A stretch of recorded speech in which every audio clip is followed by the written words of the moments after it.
Fala Fogão, tá começando a primeira edição do Radar Alvinegro nessa segunda-feira, 30 de setembro. Mais um mês finalizado nessa temporada e o Glorioso segue liderando o Brasileirão Betano. Diante do Grêmio, é claro que a gente queria vitória, mais 3 pontos, mas infelizmente não aconteceu. As mudanças que o Arthur Jorge fez na equipe, 5 alterações logo de cara, acabaram impactando as dinâmicas que usualmente a gente vê a equipe do Botafogo executar. O Grêmio, claro, no Mané Garrincha, não estava querendo o jogo. Essa é a grande realidade. Se desse para arrumar um pontinho, 3 pontos, então nem se fala. Mas o Grêmio estava muito mais focado em pontuar do que vencer. Não à toa, estacionou o ônibus na frente da grande área e só tentava sair na boa. Inclusive, numa dessas, quase fez o gol, né? No começo do segundo tempo, um chute cruzado ali que me fez suar frio, irmão.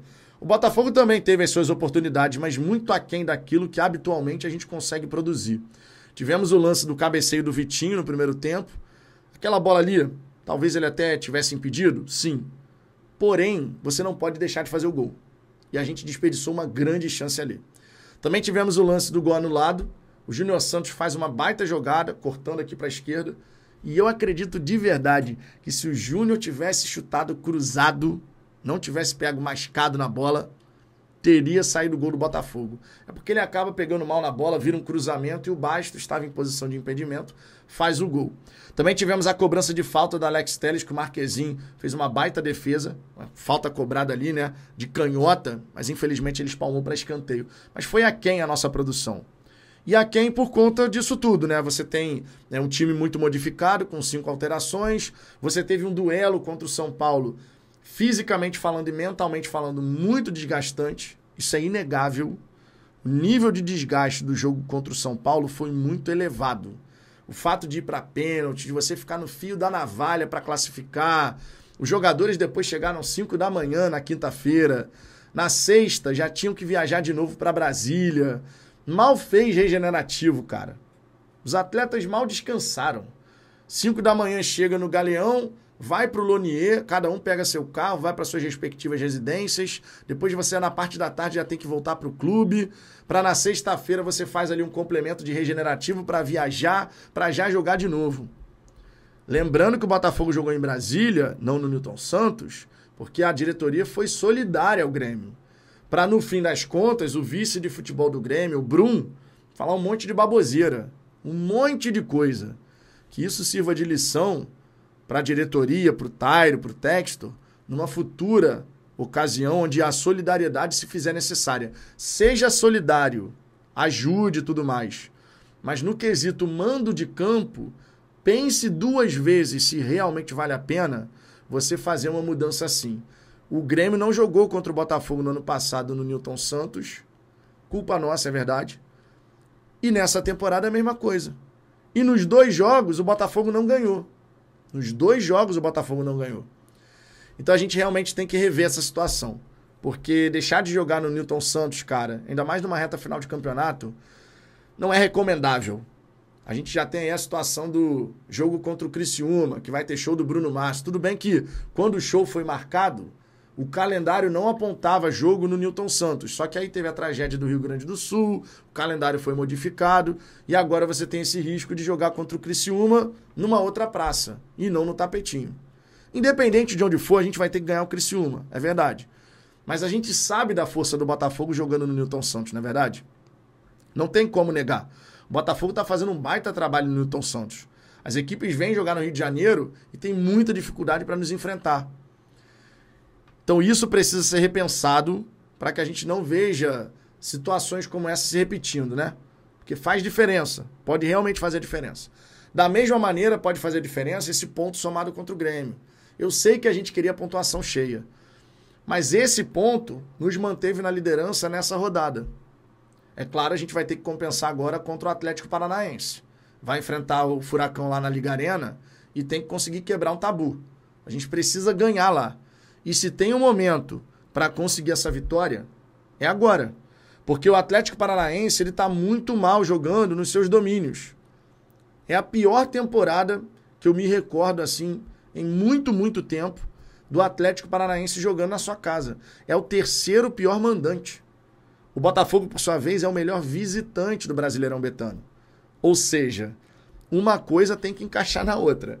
O Botafogo tem que chegar, depois dessa semana de preparação, só pensando nesse confronto, até porque depois vai ter data FIFA, a gente vai jogar só depois de 15 dias, depois que enfrentar o Atlético Paranaense. Então o Botafogo tem que se preparar muito bem para essa partida, todo mundo tinindo para dar tudo de si, jogar pra caramba contra o Atlético lá, somar os 3 pontos e compensar os 2 que foram deixados pelo caminho contra o Grêmio. Porque se a gente inverte, o Botafogo ganhou o Grêmio e empatou com o Atlético Paranaense. Se fosse ao contrário, eu imagino que a galera ficaria chateada pelo empate? Sim. Mas eu imagino que a galera entenderia melhor. Porque historicamente é muito difícil para o Botafogo jogar em Curitiba. Agora, quando você pega o contexto da partida contra o Grêmio, tem mais motivos para lamentações. Muito embora a gente não tenha tempo a perder. Mas é compreensível o torcedor ter ficado chateado pelas escolhas do Arthur e tudo mais. Essa reta final de temporada, ela promete bastante. 57 pontos do Botafogo, 56 do Palmeiras, 55 do Fortaleza. O Leão do Pici, dentro de casa, por exemplo, não tem nenhuma derrota. São 3 empates, 12 vitórias. E o Botafogo foi um desses empates. O Palmeiras, por exemplo, jogando lá, tomou de 3-0. Então o Fortaleza em casa é muito forte. Só que o Fortaleza só tem mais 12 pontos para disputar em casa. Pois é. Tem 18 para disputar fora. A mesma coisa vale para o Palmeiras, tá? O Palmeiras também tem 12 pontos para disputar como mandante e 18 para disputar como visitante. Vai jogar 2 jogos seguidos agora, inclusive, como visitante. Vai jogar contra o Red Bull Bragantino. Historicamente, o Palmeiras sempre leva melhor para cima do Bragantino. Mesmo tendo virado Red Bull Bragantino, ainda assim consegue bons resultados. E vai jogar em Caxias do Sul contra o Juventude. Desses 2 jogos, o que eu tenho esperança onde o Palmeiras vai deixar ponto pelo caminho é lá em Caxias do Sul, no Alfredo Jaconi. Porque o Juventude faz a sua campanha, basicamente falando, baseada no Alfredo Jaconi. Como visitante é uma negação, mas como mandante vem somando muitos pontos. Basicamente, 90% da pontuação do Juventude foi feita lá. Então eles têm um peso ali jogando em casa. Agora o Bragantino, cara, em Bragança Paulista, se conseguir segurar um empatezinho com o Palmeiras, está valendo muito. O Botafogo vai pegar o Atlético Paranaense, na sequência o Criciúma, depois da data FIFA. E a gente tem que ganhar os 2, cara. A gente tem que ganhar os 2 para compensar o empate contra o Grêmio e você já colocar mais 6 pontos aí, a gente chegaria, no caso, a 63 pontos. O sarrafo nesse Campeonato Brasileiro aumentou. Não dá para negar. Nunca um time que fez mais de 74 pontos deixou de ganhar o Campeonato Brasileiro. Porque a maior pontuação de um vice na história do Brasileirão de pontos corridos foi essa, 74. Mas o sarrafo nessa edição do Brasileiro tá maior. Tá mais elevado. O Botafogo, na minha opinião, ele vai ter que fazer uns 80 pontos pelo menos, cara.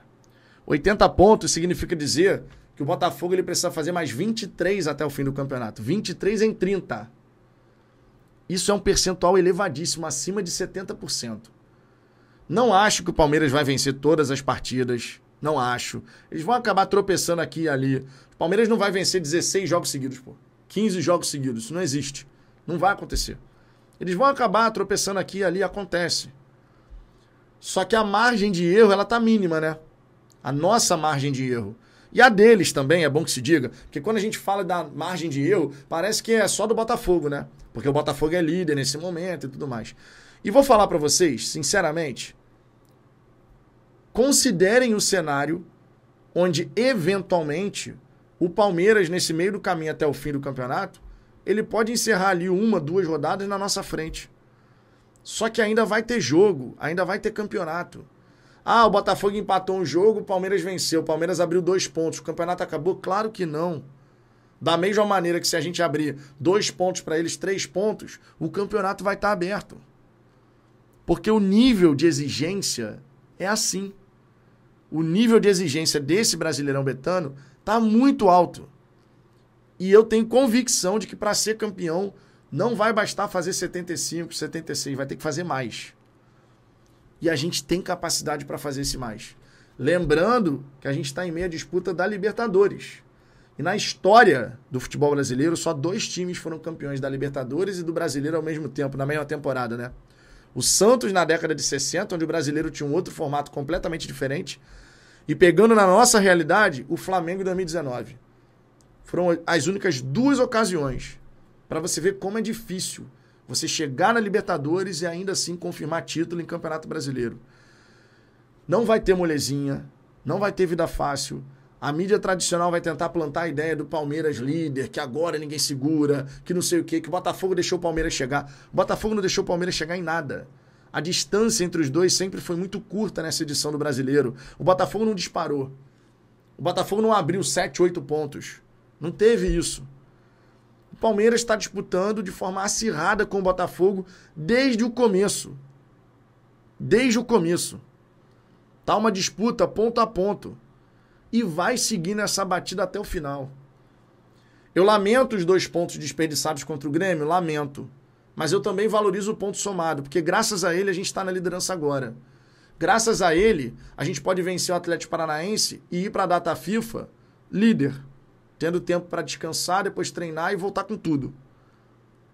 Então a gente tem que fazer a nossa parte. Se o Palmeiras deixar ponto pelo caminho, maravilhoso.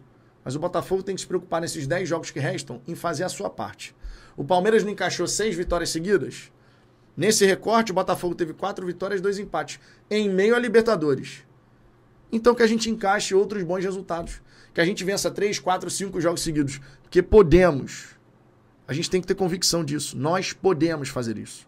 O nosso time é forte o suficiente e o elenco é forte o suficiente para alcançarmos esses resultados. Eu tenho convicção e tenho confiança.